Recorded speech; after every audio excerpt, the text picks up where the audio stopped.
So you say it can't happen. So you think that law enforcement, military, aren't going to come to your house and grab your guns?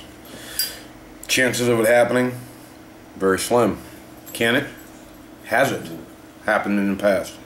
I'd like to thank J-Man on YouTube. I'll put a link to his channel below. I get a lot of information from him. He puts out a lot of great information on things that are happening that just shouldn't be happening.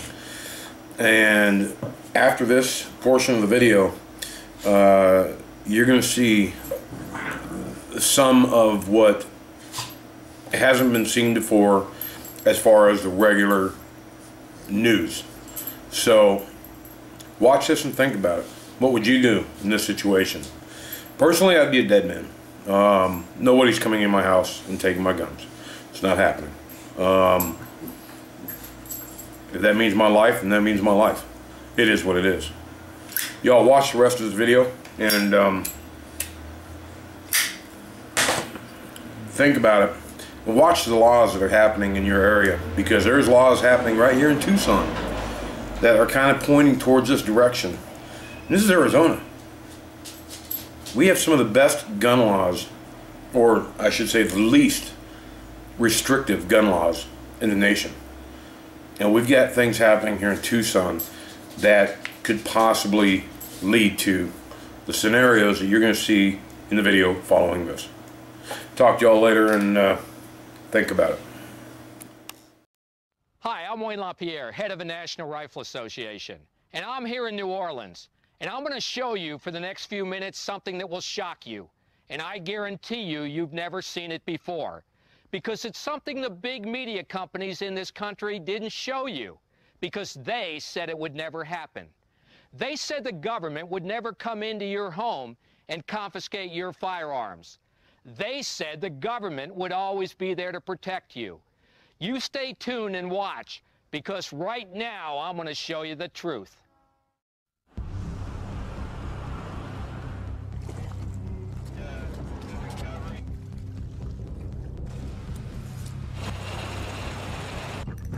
Police, open the door! They had AR-15s or M16s. They were pointing at us. They told us, put your hands up in the air. Let us see your hands. They're drawing down on me, and they let the looters run rampant for over a week? Are you kidding me? I really thought they were going to kill me. I really did. They didn't care what your rights were. They were going to deny them. You're letting the thugs get away with everything, and you're coming to honest, good citizens and taking away their protection, and it is wrong, wrong, wrong. But still, the order had been given for police and National Guard to go house to house, often with guns drawn, to evacuate residents and confiscate their firearms. No one will be able to be armed. We will take all weapons. It was a human drama with emotions and tensions running high. Patty Connie is still trying to recover physically and emotionally. They really did a number on me.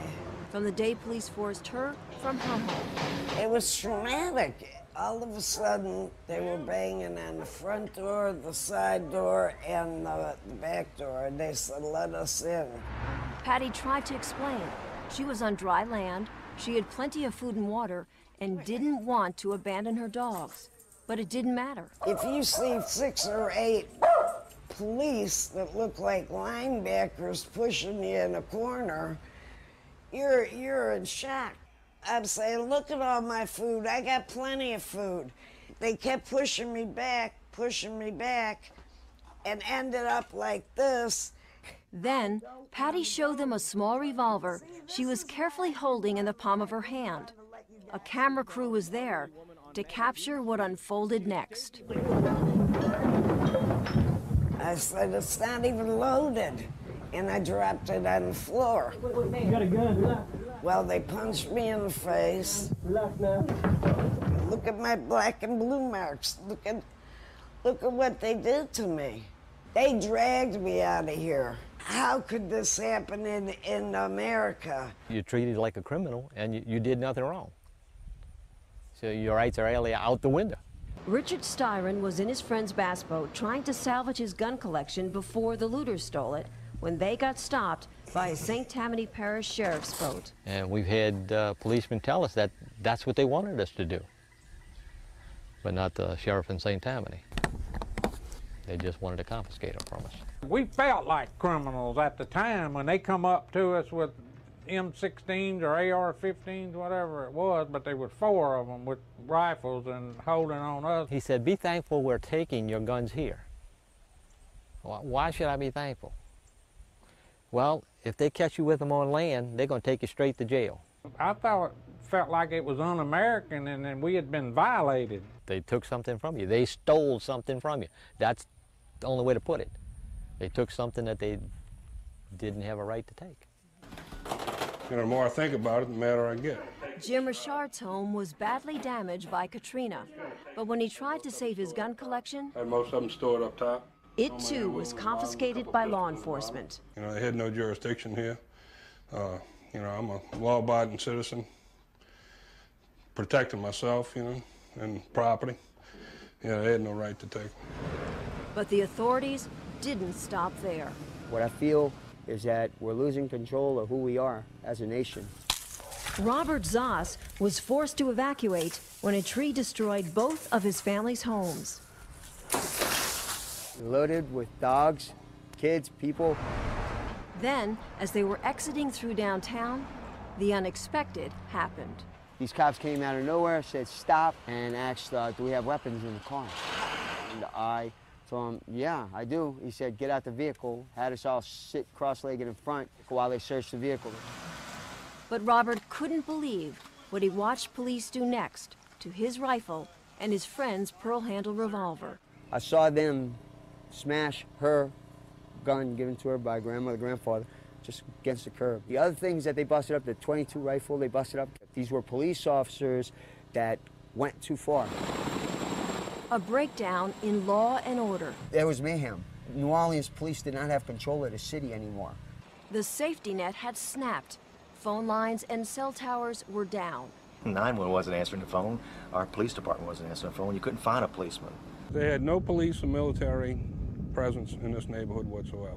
It was just you and that constant feeling of hopelessness, of living in fear, knowing there was no easy way out. There was so much gunfire around here. At nighttime, you could smell it in your nose and taste it in your taste buds. The post-Katrina world turned right and wrong on its head. Looters ruled this city for over a week post-storm without fear of law enforcement. Your rights were just done away with. Buell Teal, a commercial crabber, was asked by emergency personnel to help find a safe water route for a barge carrying supplies to get into New Orleans.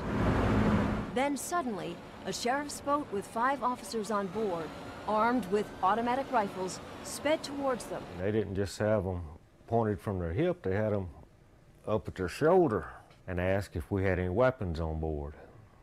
I told them yes, we had 2 weapons. They said, get at the back of the boat with your hands in the air. We're coming aboard to search. Search and then seize Buell's firearms.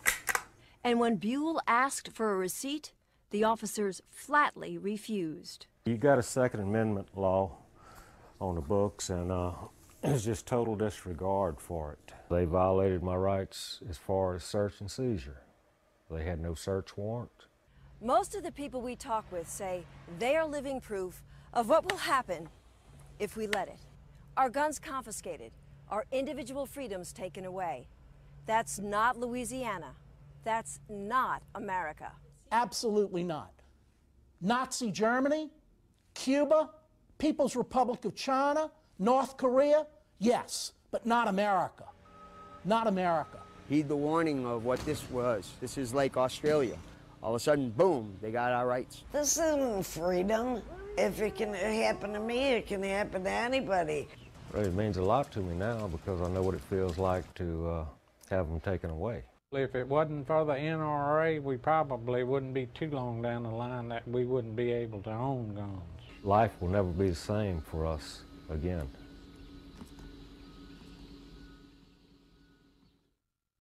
Wherever you live, I want you to think about something right now. If I'd have been standing here 2 years ago, and told these folks that a year from now the government would be coming into their house and taking their firearms away at a time when there was no 911 and no police protection at all, they might not have believed me. And yet it happened. And we're going to make sure it never happens again.